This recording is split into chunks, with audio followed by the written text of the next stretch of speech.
Because exactly, you know, I wanted to actually also just have a sense also, you had obviously two very high level former administration officials, Steve Bannon and Gary Cohn, who represented the two sides of that debate within the administration. One, can you talk a little bit about, you know, getting access to them, getting them to talk and be so, well, particularly Bannon, so free with his thoughts as he often is. You know, maybe Emma, do you want to talk a little bit about that? You know, how hard was it to get access to them? So it was not easy. You know, our first choice would have actually been to have people inside the administration. And we spent many months and, you know, many meetings and a lot of effort to try to get the administration on board. But, you know, because it was a bit of a roller coaster, you know, folks inside the administration only wanted to do press when they could sort of control it and be live on it. And, you know, so we had to sort of go with the alternative, which is people who had been inside the administration. And, you know, that, you know, it was you know, both Steve Bannon, Gary Cohn, actually Susan Thornton, who was a longtime State Department official who had, you know, left early into the administration over conflict with the approach that the Trump administration was taking on China. So it really took, I would say, months and months of, you know, persistent calls, sometimes meeting with their representatives. And, you know, in the case of Steve Bannon, it was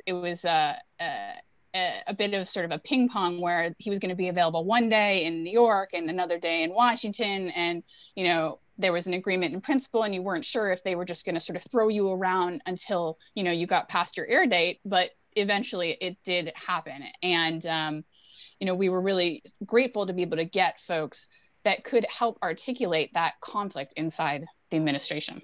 Yeah, you really got a strong sense of that. And then also, you got access to some pretty prominent Chinese officials too. Can you talk a little bit about that? And, you know, same question, you know, was it, what did you have to do in order to get access to them and how willing were they to talk about these issues? You know, China was obviously, you could maybe say it was a little bit more difficult in some ways and a little bit easier in other ways.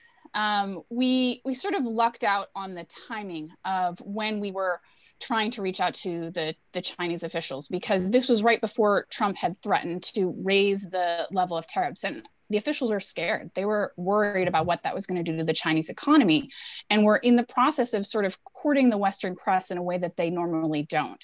You know, they were meeting with, you know, folks in DC, but at the same time, you know, that wasn't quite enough. We had to sort of reach out to folks who were connected with the Chinese government to kind of make the case that, you know, their side of the story needed to be told as well, that it wasn't out there in the press in the way that the Trump administration was framing.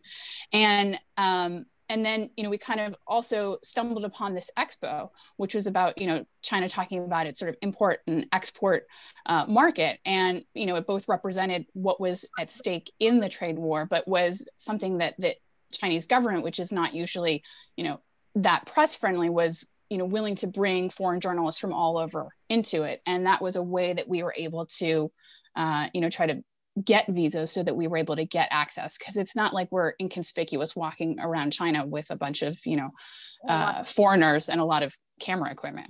Yeah. Well, actually, talk a little bit about, so, you know, obviously now certainly a lot of American journalists and other foreign journalists are having a lot of problems either getting their visas or getting their visas renewed. How did you get a visa? Was it, you know, what were the challenges in that, or was it straightforward at that point?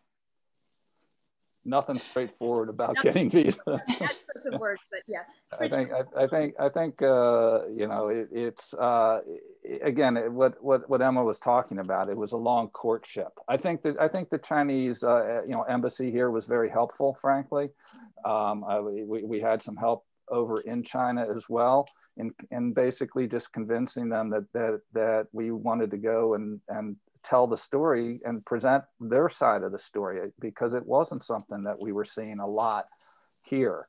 But it's a long process. I mean, you know, it takes a long time to get it. And I think, I don't know, you guys correct me, I think we actually picked up the visas just, you know, the day before we left. And, you know, so it was hairy. You're going to get them, or were you pretty certain, you know, it was going to be down to the wire, but you were going to get them? Or were you concerned that the whole trip was going to be canceled? Well, yeah, you've got a lot on the line. We've got everything set up in terms of, you know, we've got people, a fixer over in China, you know, set up. We've got everything, try to set up as much as you can. I mean, the trick in this obviously is to try and be as organized and planned as you can, and plan for chaos, because when you get there, you're just sort of trying to figure out, you know, where can you get to? You know, frankly, we moved around. You know, we went to the expo, but we got a visa, and they knew this, that we were getting a visa for a couple weeks, yeah. And we got around the country a bit, and that was important from our perspective. And we didn't have a minder with us, which was also unusual. I'm not saying they didn't know what we were doing. My assumption is they knew. A minder we didn't know about anyway. Right. Exactly. You had one, you just weren't sure who it was. On any given day. No, or in all of our phones, right? Yeah.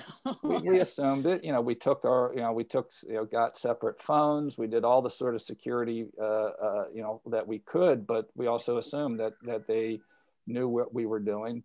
Having said that, we moved around and we filmed. So it worked out, I think.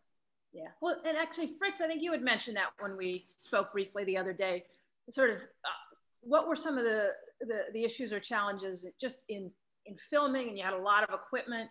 You got into to, I believe it was a car plant that, you know, had some very interesting scenes and whatnot. Talk a little bit about, you know, aside from getting the visas, getting the people to talk to you, just to, you know. Sure. Logistically, anytime these productions go international, it becomes much more challenging. And, you know, getting a crew of 6 into China with a couple $100,000 of equipment is no easy task, and takes a lot of planning. As Rick mentioned, we're always planning for kind of the worst case scenario if something would go wrong. So how we dealt with data, all the media that we were producing in China, which was multiple terabytes. We had extra layers of protection, both so we could kind of monitor what we had and control it, and also get it out of the country if something would go wrong. So there was a lot of extra planning and work that goes into that. Some of the things that happened on the ground when we got there, if I remember correctly, one of the largest interviews with the trade official Wenzhou, the Vice Minister of Commerce, it was rescheduled for about 3 hours after the crew landed in Shanghai. And you never want to go into a big interview after a 22-hour travel day.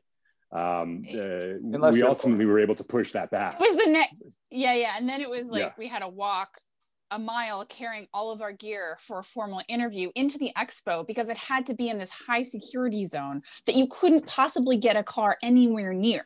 And there was no way that we could get any exception to anything. Wow.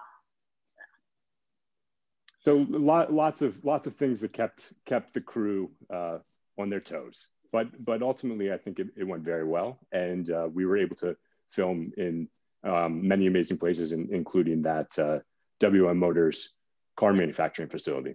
Yeah, no, you got some really great footage that, you know, you don't see oftentimes.